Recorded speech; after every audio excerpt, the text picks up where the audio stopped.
السلام علیکم ورحمۃ اللہ وبرکاتہ۔ بسم اللہ الرحمن الرحیم۔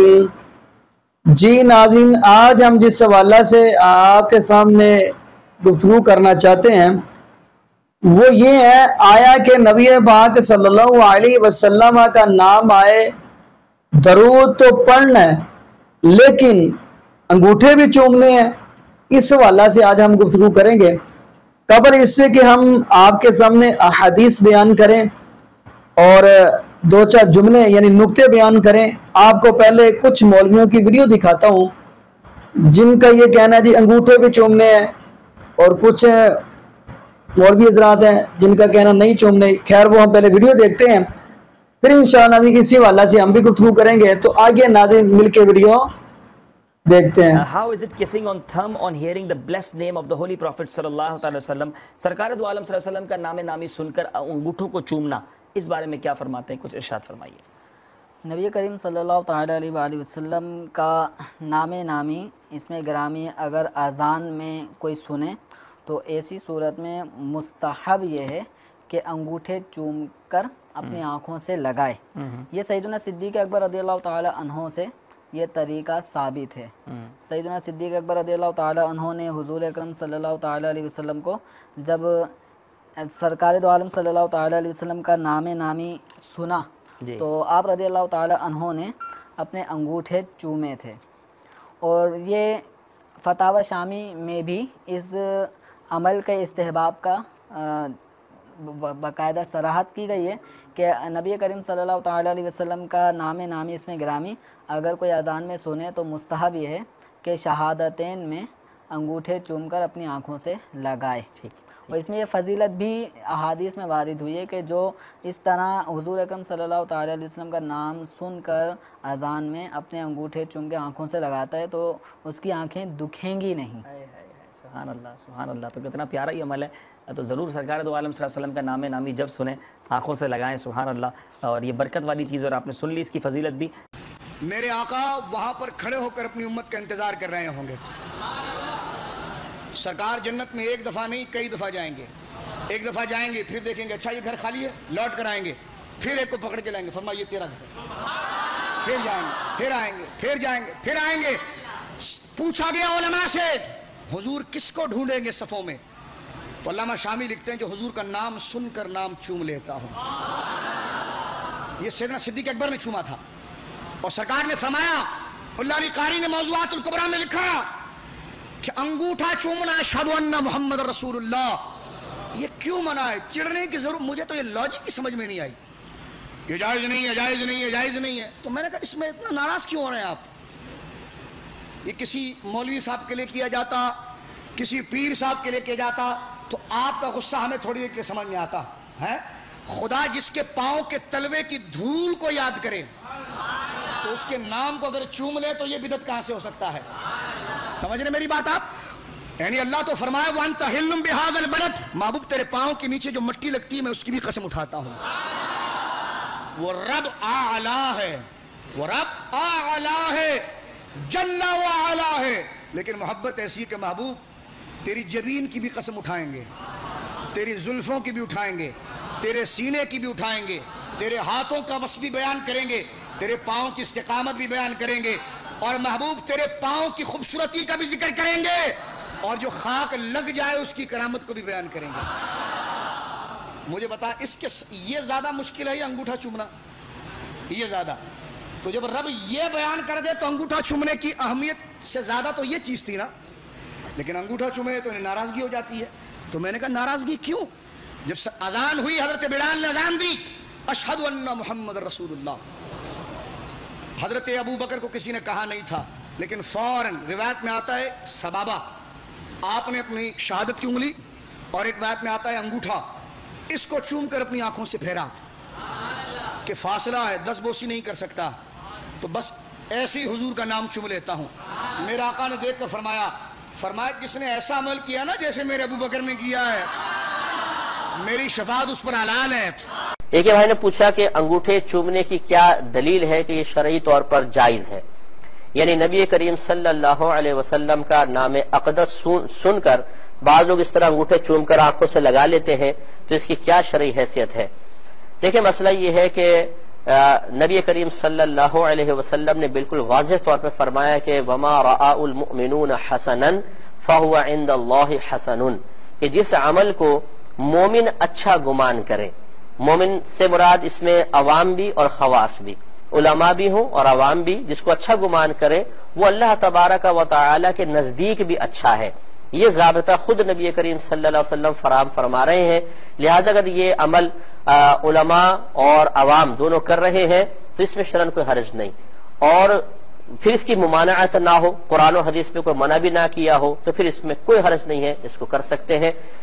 تو ہمارے نزدیک بھی یہ بالکل جائز ہے، بالکل کیا جا سکتا ہے۔ اس میں پاک آیا اور انگوٹھے چوم کے آنکھوں پہ رکھ لیے، انگوٹھے چوم کے آنکھوں پہ رکھ لیے، تو یہ حدیث ضعیف ہے، موضوع نہیں ہے، لا اصل لہ نہیں ہے، ضعیف ہے۔ یہ 1970 کی بات ہے، میں بی اے کر رہا تھا، تو اس موضوع پر میرا یہ پہلا زمانہ مناظروں کا ہوتا تھا، وہ گزر گیا، طالب علمی کا ایک جوش ذوق ہوتا تھا، پھر وہ پرانی باتیں۔ تو تکمیل ابامین حضور کے اسم پاک پر صلی اللہ علیہ وسلم پر انگوٹھے چوم کر آنکھوں پر رکھنا، اس پر ایک مناظرہ ہو گیا، کچھ عالم تھے، تو 3 جج بنے علماء، اور تینوں میرے نقطہ نظر کے مخالف مسلک سے تھے۔ جو میرا موقف تھا، میرے موقف کے خلاف نقطہ نظر، عقیدہ یا موقف رکھنے والے علماء تھے تینوں، اور فاضل تھے انڈیا کے بڑے دارالعلوم کے۔ وہ جج بنائے گئے، میں نے قبول کر لیے۔ میں ایسے تھوڑا بے دھڑک سا تھا، ایسے ہمیشہ سے قبول کر لیے۔ 8 گھنٹے مناظرہ ہوا۔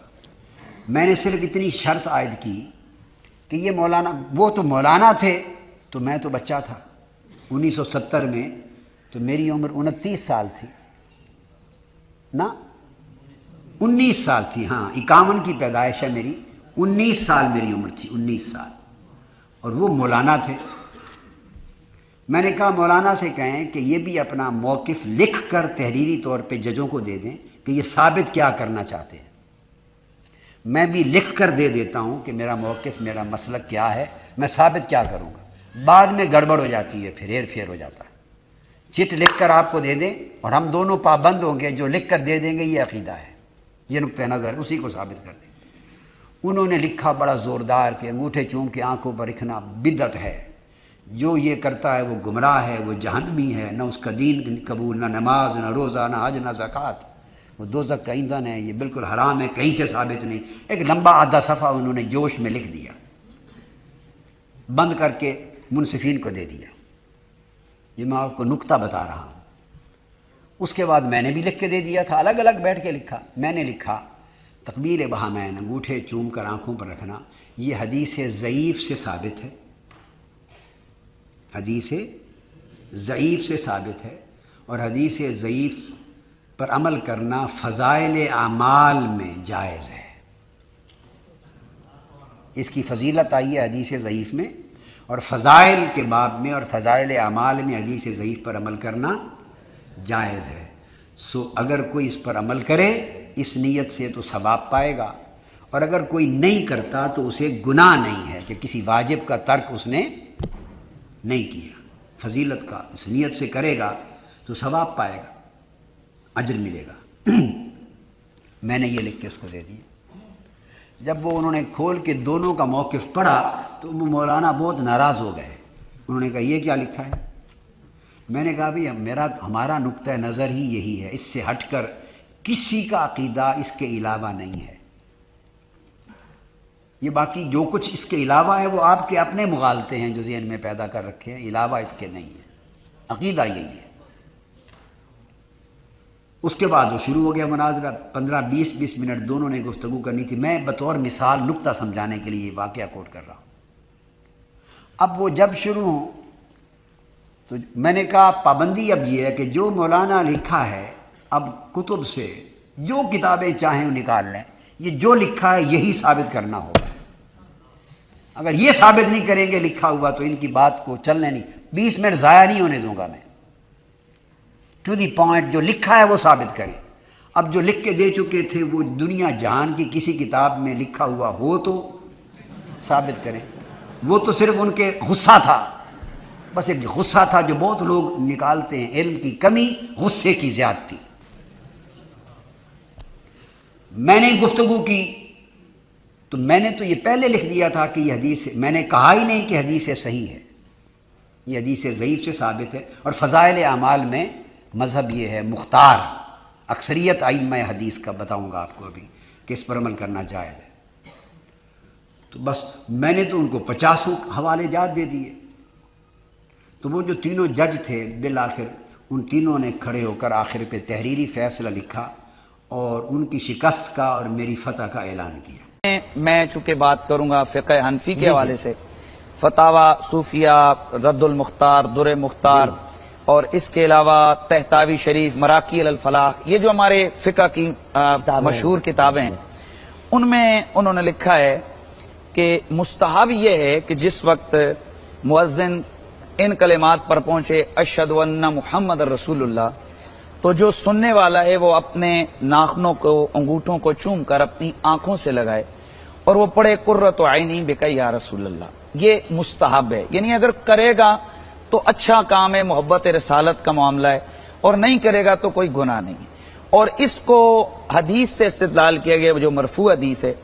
اور حضرت سیدنا ابوبکر صدیق رضی اللہ تعالیٰ عنہ جب آپ بیٹھے ہوئے تھے تو جب حضرت بلال نے پڑھا اشہد ان محمد رسول اللہ، تو جناب سیدنا صدیق اکبر نے اپنے انگوٹھوں کو چوم کر آنکھوں سے لگایا اور پڑھا قرۃ عینی بک یا رسول اللہ، یا رسول اللہ آپ میری آنکھوں کی ٹھنڈک ہیں. جب یہ اذان ختم ہوئی تو میرے نبی نے فرمایا کہ تم میں سے کسی نے دیکھا کہ ما فعل خلیلی، میرے یار نے کیا کیا ہے، میرے خلیل نے، میرے جگری دوست نے کیا کیا ہے؟ تو کسی نے عرض کی حضور ہم نے دیکھا آپ نے یہ عمل کیا. تو نبی پاک نے فرمایا من فعل مثل ما فعل خلیلی انا قائد الی صفوف الجنہ. اس کے مختلف حدیث کے مختلف الفاظ ہیں کہ جس نے میرے ابو بکر والا کام کیا میں جنت میں آگے آگے ہوں گا اور میری قیادت میں وہ جنت میں. ہمارے علماء فرماتے ہیں، فقہاء فرماتے ہیں کہ اگر حضور کی محبت کے اس اظہار سے ایک آدمی کے لیے جنت کا راستہ کھلتا ہے اور حضور کی قیادت میں وہ جنت میں جاتا ہے تو یہ سودا کوئی مہنگا تو نہیں. اور پھر اس میں بھی یعنی اس میں میں نے لفظ بولا ہے مستحب. اگر کوئی نہیں کرتا تو اس کو تنقید نہ کی جائے، اس کو برا والا نہ کہا جائے، نہیں کرتا تو نہ کرے. جو کر رہا ہے وہ اچھا کر رہا ہے، حدیث سے ثابت، سیدنا صدیق اکبر کے عمل سے یہ چیز ثابت ہے اور ہماری فقہ کی کتابوں نے اس کو لیا ہے. تو اب اس میں ہم نے یہ دیکھنا ہے کہ یہ حضور کی محبت کا اظہار ہے. اور میں ڈاکٹر صاحب ایک دفعہ مظفر آباد میں گیا، وہاں ایک بات چل پڑی، ایک بزم تھی، تو مجھے لگ رہا تھا کہ یہاں شاید کوئی معاملات ادھر ادھر ہو جائیں. تو میں نے کہا یار مجھے ایک بات بتاؤ، وہ جو چوم رہا ہے وہ کس کا نام چوم رہا ہے؟ وہ کہا جی محمد صلی اللہ علیہ وسلم. میں نے کہا بس مجھے ایک جواب دو کہ جس نام کو وہ چوم رہا ہے وہ چومنے کے لائق ہے یا نہیں؟ اللہ بھائی اس کو محبت کا اظہار کرنے دو، اس کو اپنے پیار کا اظہار کرنے دو. اور رسول اللہ صلی اللہ علیہ وسلم کی بارگاہ میں یہ جو محبت ہے نا جی، اس کا بہت بڑا درجہ ہے. علامہ ابن تیمیہ، حالانکہ آپ نے میلاد شریف کے حوالے سے، میں ویسے آؤٹ آف بیس جا رہا ہوں لیکن ایک میں حوالہ دے رہا ہوں کہ ابن تیمیہ صاحب نے سوچ کیا دی ہے.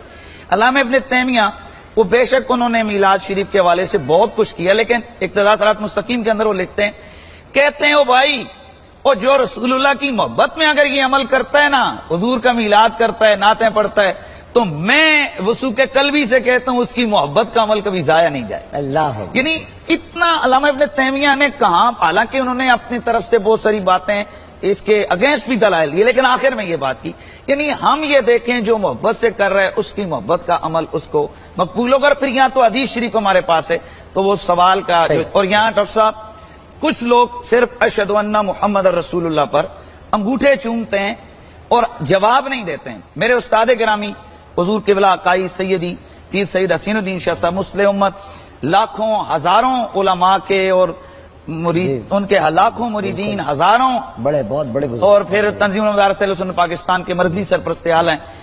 آپ فرمایا کرتے ہیں بیٹا بات یہ ہے کہ یہ انگوٹھے چومنا مستحب ہے، اذان کا جواب دینا واجب ہے. اللہ تو جتنا زور آپ اس پہ دیں کہ انگوٹھے چومو، او بھائی اس سے پہلے زیادہ زور اس بات پہ دو کہ اذان کا جواب ہر مسلمان دے. یعنی جب اشہد ان محمد رسول اللہ ہو تو پہلے اشہد ان محمد رسول اللہ پڑھیں، پھر آپ محبت سے جو کریں تو یہ. لیکن جو انٹرنیٹ پہ اور جو تقریروں میں زیادہ کام ہو رہا ہے نا، وہ تقریری زیادہ ہو رہا ہے، تعمیری کم ہو رہا ہے. تو وہ انگوٹھے چومنے پہ تو ایک بات ہمارے حضرت فرمایا کرتے تھے بڑی زبردست کہ بھائی نبی سے اگر محبت ہے تو کسی کے منہ سے نبی کا نام نکلا تو اس کا منہ چوم لو. بھائی یہاں سے نکلا ہے نام، یا نبی کا نام کسی کاغذ پہ لکھا ہے تو وہ کاغذ چوم لو. نبی کا نام نکل کے گیا سننے والے کے کان میں تو کان میں گیا تو کان چوم لو. سمجھ میں آتا ہے نا. کوئی کان کا بھی محمد صلی اللہ علیہ وسلم کے نام سے کوئی تعلق ہو گیا، کسی نے کاغذ پہ نبی کا نام لکھی یا کاغذ چوم لو. اب نہ کاغذ چوم رہے ہو، نہ اس کے ہونٹ چوم رہے ہو جس نے محمد کا لفظ کہا، نہ اس کے کان چوم رہے ہو جس لفظ جس کے کان میں گیا. چوم کیا رہے ہو؟ انگوٹھے. انگوٹھے کا اس پورے کام میں کوئی کردار ہے ہی نہیں ہے. بھائی میں اس کی مثال دیتا ہوں. آپ کا بچہ فرسٹ آیا، محبت میں آپ کس کو چومیں گے؟ بچے کو چومیں گے نا. محبت میں آپ نے اپنے ابا کو چوم لیا. آپ کا بیٹا جو ہے اس نے کوئی بڑا جدید کارنامہ کیا، اب یا تو بیٹے کا نام چومو آپ، یا بیٹے کو چوم لو، یا جو آپ کے بچے کا نام لے اس کو چوم لو. ان میں سے کسی کو نہیں چوم رہے، ستار بھائی کو چوم رہے ہو جو سامنے کھڑے ہیں جن کا اس سے کوئی تعلق ہی نہیں ہے. لوگ کہیں گے بھائی کیا ہو گیا، کوئی لاجک نہیں بنتی. اس لیے ہم کہتے ہیں لاجک نہیں بنتی. پھر بھی اگر آپ کو اس میں لگتا ہے کہ نہیں آپ کو لاجک نظر آتی ہے، نہیں ہم چومتے ہیں، ہم چوم لیں، کوئی نہیں حرج ہے. نہ چومنے والے کو بس برا نہ کہیں. اتنا ہمارا مطالبہ ہے کہ جو نہیں چومتا اسے یہ نہ کہیں کہ اس کے دل میں نبی کی محبت نہیں. جو چوم رہا ہے اسے چومنے دیں. ٹھیک ہے بھائی، اظہار محبت کے مختلف طریقے ہیں، کوئی کسی طریقے سے. فقہ حنفی کی ایک مشہور کتاب ہے در مختار،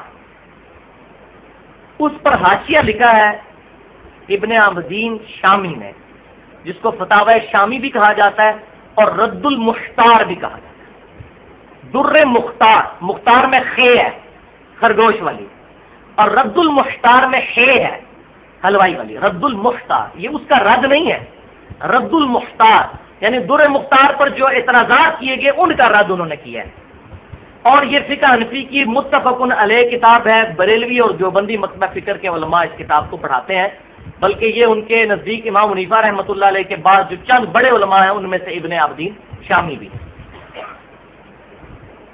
اس میں انہوں نے لکھا ہے کہ جب مؤذن کہے اشہد ان محمد الرسول اللہ تو انگوٹھے چوم کر آنکھوں کو لگائے جائیں اور پڑھا جائے قرۃ عینی بک یا رسول اللہ.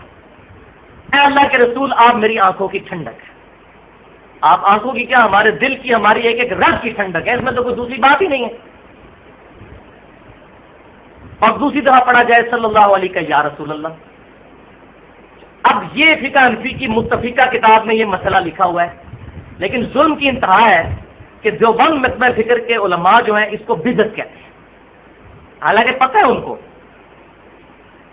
کہ یہ ہماری کتاب میں لکھا ہوا ہے، لیکن چونکہ بریلوی کرتے ہیں وہ ضد میں آگے ہوئے. وہ کہتے ہیں نہیں جی وہ تو ضعیف روایتیں ہیں، تو خود پوری فضائل اعمال سوائے چند حدیثوں کے ضعیف ہے. تو وہاں کہتے ہیں جی ضعیف حدیث فضائل میں لے لینی چاہیے، تو فضائل میں انگوٹھے چومنے والی حدیث بھی پھر لینی چاہیے. 2 نمبر پالیسی تو نہ رکھیں. وہ بریلوی چومتے ہیں اس لیے نہیں لینی. یہ ساری فرقہ واریت کی لعنت ہے. فضائل اعمال کا دفاع کریں گے جی ضعیف حدیث فضائل میں ہے، تو بھائی اس کے فضائل میں کم از کم 5 حدیثیں ہیں، چلے ساری ضعیف ہیں لیکن آپ کے لیے ایکسیپٹیبل ہے. سیدنا ابوبکر صدیق سے روایت ہے کہ آپ صلی اللہ علیہ وسلم نے فرمایا جس شخص نے انگوٹھا چوم کے آنکھوں کو لگایا اور یہ دعا پڑھی قیامت والے دن میں اس کی شفاعت کروں گا. روایت ضعیف ہے لیکن فضائل پہ ہے، لے فضائل مال میں ڈالیں اس کو. وہ نہیں ڈالیں گے کیونکہ بریلوی کرتے ہیں، بریلویوں سے ان کی دشمنی ہے. مسئلہ کتاب و سنت کو ماننا نہیں، مسئلہ ہے فرقہ واریت. تو ہم کہتے ہیں ایک اصول رکھیں، روایت اگر ضعیف ہے، میں نے پہلے بھی بتایا کہ مسئلہ نمبر 36 جو ہے ضعیف الاسناد اور من گھڑت احادیث کے فتنے کا تحقیقی جائزہ، 1 گھنٹہ 25 منٹ کی میں نے گفتگو کی. اس میں یہی باتیں تو بتائی ہیں صحیح مسلم کے مقدمے سے کہ امام مسلم رحمہ اللہ نے واضح لکھ دیا ہے کہ نہ ترغیب اور ترہیب میں لی جائے گی ضعیف روایت اور نہ دین کا کوئی مسئلہ نکالنے کے لیے. ترغیب اور ترہیب میں بھی نہیں رہی ہے. ترغیب یہ ہے کہ نیک اعمال کی ترغیب دلانا اور ترغیب برے اعمال سے ڈرانا. جیسے فضائل مال میں وہ من گڑت روایت لے کے آئے ہیں کہ ایک نماز چھوڑ دی تو 2,86,00,000 سال دوزخ میں جلنا پڑے گا. اللہ معافی دے. من گڑت روایت وہ جی کہتے ہیں اس لیے بیان کر رہے ہیں تاکہ لوگ ڈر جائیں. صحیح مسلم کے مقدمے میں واضح یہ چیز موجود ہے. یہ آج ہماری باتیں نہیں ہیں، یہ صرف کتاب و سنت کے منہج پر چلنے والے لوگوں کی باتیں نہیں ہیں، یہ شروع سے باتیں لکھی ہوئی ہیں. آپ صحیح مسلم کسی نے کھول کے پڑھے تو تب پتہ چلے نا کہ اس کے مقدمے میں کیا لکھا ہوا ہے. لہٰذا یہ انگوٹھے چومنے پہ بھی حدیثیں موجود ہیں، اور سلسلہ احادیث ضعیفہ جو ہے شیخ البانی رحمہ اللہ کا، اس میں 73 نمبر حدیث ہے، اس کی وہ سند لے کر اس پہ انہوں نے پوری بحث کی ہے. ایون خود امام ابن جوزی رحمۃ اللہ علیہ جنہوں نے الموضوعات کبیر یعنی بڑی بڑی من گھڑت حدیثیں، ان میں بھی اس روایت کو لے کر آئے. ابن جوزی وہ ہیں جو اہل سنت کہلوانے والے تینوں گروہ بریلوی، دیوبندی اور اہل حدیث، ایون اہل تشیع بھی ان کو محبت سے دیکھتے ہیں، کیونکہ انہوں نے مشہور آواز کتاب لکھی تھی کہ یہ اس سرکش کا رب ہے جو یزید کو برا نہیں کہتا. یہ 6 صدی ہجری میں ہے، 8 سے 900 سال پہلے. اس کتاب کا الحمدللہ بھی ایک دیوبندی عالم نے ترجمہ کر دیا ہے، تو میں نے وہ کتاب منگوائی ہے، زبردست کتاب ہے. اس میں انہوں نے صحیح سند کے ساتھ یزید کے بارے میں جو ائمہ اہل سنت امام احمد بن حنبل، امام شافعی، امام مالک، ان کے اقوال جو ہیں وہ ساری کی ساری چیزیں جمع فرمائی ہیں. تو ابن جوزی نے بھی لکھا کہ یہ من گھڑت روایتوں میں سے ہے. اچھا، علامہ سخاوی جو بہت بڑے ایک صوفی بزرگ ہیں، القول البدیع درود شریف پر ایک اتھینٹک کتاب صوفیوں کے ہاں اس کو مانا جاتا ہے، انہوں نے بھی لکھ دیا کہ یہ من گھڑت روایت ہے، یہ انگوٹھے چومنے والی. یعنی جو اس روایت کو پیش کرنے والے ہیں، ضعیف روایتوں کو جمع کرنے والے، وہ بھی اس سے انکار کر رہے ہیں. لہٰذا ہم اگر کسی بیچارے کو نہیں پتا اور ضعیف روایتوں کی بنیاد پر وہ انگوٹھے چومتے ہیں، ہم اس کو بدعی نہیں کہتے، پیار اور محبت سے اس کو سمجھانا چاہیے، فتویٰ بازی سے بچنا چاہیے. جی ناظرین، آپ نے یہ ویڈیو ملاحظہ فرمائی تو ناظرین یقین مانیے پوری سیاستہ دیکھیں، احادیث کی بکس آپ اٹھا کے دیکھیں، مطالعہ کریں، کہیں بھی یہ جملہ نہیں ملتا کہ انگوٹھے چومنے ہیں. نبی پاک صلی اللہ علیہ وسلم کا نام آئے تو درود پڑھنا ہے، کیونکہ نبی پاک صلی اللہ علیہ وسلم کی حدیث ہے. فرمایا جب نبی پاک صلی اللہ علیہ وسلم کا نام آ جاتا ہے، اللہ فرماتے ہیں جو بندہ میرے محبوب علیہ السلام پہ درود پڑھتا ہے 10 گناہ بھی معاف کروں گا، 10 درجے بھی بلند کروں گا، اور 10 نیکیاں بھی عطا کر دوں گا. بلکہ اگلی بات ہم کرتے چلیں، قرآن بھی تو یہی کہہ رہا ہے، ان اللہ وملائکتہ یصلون علی النبی یا ایھا الذین آمنوا صلوا علیہ وسلموا تسلیما. دیکھیں اللہ پاک فرماتے ہیں ان اللہ وملائکتہ، اللہ فرماتے ہیں میں بھی درود پڑھتا ہوں اپنے محبوب پہ اور میرے فرشتے بھی پڑھتے ہیں. تو اے ایمان والو آپ بھی میرے محبوب علیہ السلام پہ درود پڑھا کرو. تو ناظرین درود پڑھنے کا تو قرآن سے بھی ثابت ہے، نبی پاک صلی اللہ علیہ وسلم کے فرمان سے بھی ثابت ہے، لیکن یہ جو انگوٹھے چومنے ہیں کسی احادیث سے ثابت نہیں ہے. آگے سے اگر کہہ دیا جائے کہ یار یہ احادیث کے اندر نہیں ہے، تو آگے سے کہتے ہیں پھر کیا ہوا، نیکی کا کام ہے. اگر کوئی بھی کام ہم کہیں کہ یہ دین سے ہٹ کے ہے، دین کے اندر یہ بات نہیں ملتی، پھر کیا ہوا، کام تو نیکی والا ہے. تو ناظرین آیا کہ اس بات کا نبی پاک صلی اللہ علیہ وسلم کے صحابہ کو نہیں پتا چلا جو ان کو پتا چل گیا. تو خیر ناظرین اگلی بات کرتے چلوں، میں آپ کو ایک نقطہ بھی بیان کرتا چلوں کہ بندہ قرآن پاک کا ایک حرف پڑھے نا تو اللہ پاک فرماتے ہیں 10 نیکیاں عطا کروں گا ایک حرف کی. قرآن پاک کا اگر ایک حرف پڑھے، لیکن نبی پاک صلی اللہ علیہ وسلم کا فرمان کیا ہے، رب العالمین کیا فرماتے ہیں، فرمایا میرے محبوب علیہ السلام پہ درود پڑھو 10 نیکیاں بھی دوں گا، 10 درجے بھی بلند کروں گا، 10 گناہ بھی معاف کروں گا. قرآن کا ایک کر پڑھے 10 نیکیاں، نبی پاک صلی اللہ علیہ وسلم پہ درود پڑھے 10 نیکیاں، 10 درجے بلند، 10 گناہ معاف. اور طبقات ابن سعد کے اندر علامہ ابن سعد رحمۃ اللہ لکھتے ہیں بڑا پیارا جملہ، فرماتے ہیں کہ نبی پاک صلی اللہ علیہ وسلم کے اوپر جو بندہ ایک مرتبہ درود پڑھ دیتا ہے 10 نیکیاں بھی، 10 درجے بھی بلند، 10 گناہ بھی معاف. اگر 100 مرتبہ درود پڑھ دے، علامہ صاحب کیا لکھتے ہیں، علامہ ابن سعد رحمۃ اللہ فرماتے ہیں اگر نبی پاک صلی اللہ علیہ وسلم کو امتی 10 مرتبہ درود پڑھ دیتا ہے، فرمایا ایک مرتبہ درود پڑھا 10 نیکیاں، 10 درجے بلند، 10 گناہ معاف. 100 مرتبہ درود پڑھا تو کیا فرمایا، فرمایا جو بندہ نبی پاک صلی اللہ علیہ وسلم کے اوپر 100 مرتبہ درود پڑھ دیتا ہے، اللہ پاک فرماتے ہیں میں اس کی پیشانی پہ لکھ دیتا ہوں یہ بندہ نفاق کی بیماری سے بھی محفوظ ہے، جہنم کی آگ سے بھی محفوظ ہے. اور جو بندہ نبی پاک صلی اللہ علیہ وسلم کے اوپر 1000 مرتبہ، کتنے مرتبہ، 1000 مرتبہ درود پڑھ دیتا ہے، اللہ پاک فرماتے ہیں جو بندہ میرے محبوب علیہ السلام پہ 1000 مرتبہ درود پڑھتا ہے اتنی دیر تک میں اس بندے کو موت نہیں دوں گا جب تک اس کو دنیا کے اندر ہی اس کو جنت کی کوٹھی نہ دکھا دوں۔ نبی پاک صلی اللہ علیہ وسلم کے اوپر درود پڑھنا چاہیے، لیکن یہ جو انگوٹھے چومنے والا کام ہے، کہیں بھی شریعت دیکھے، حدیث کی بکس اٹھا کے دیکھے، قرآن پاک دیکھے تو کہیں بھی یہ بات نہیں ملتی۔ تو باقی نادی یہاں پہ میں دعا کرتا ہوں اللہ پاک ہمیں بدعات جیسی لعنت سے محفوظ فرمائے اور شرک جیسی لعنت سے بھی محفوظ فرمائے، اور اللہ پاک ہمیں 5 وقت کا پکا اور سچا نمازی بنا دے، اور اللہ پاک ہمیں نبی پاک صلی اللہ علیہ وسلم کی شریعت کے مطابق زندگی گزارنے کی توفیق دے، اور جتنے بھی بے اولاد جوڑے ہیں اللہ پاک سب کو نیک نورینہ صحت تندرستی والی ایمان والی لمبی زندگی والی اولاد عطا فرما دے۔ جزاکم اللہ خیرہ، احسن الجزاء۔ السلام علیکم ورحمۃ اللہ وبرکاتہ۔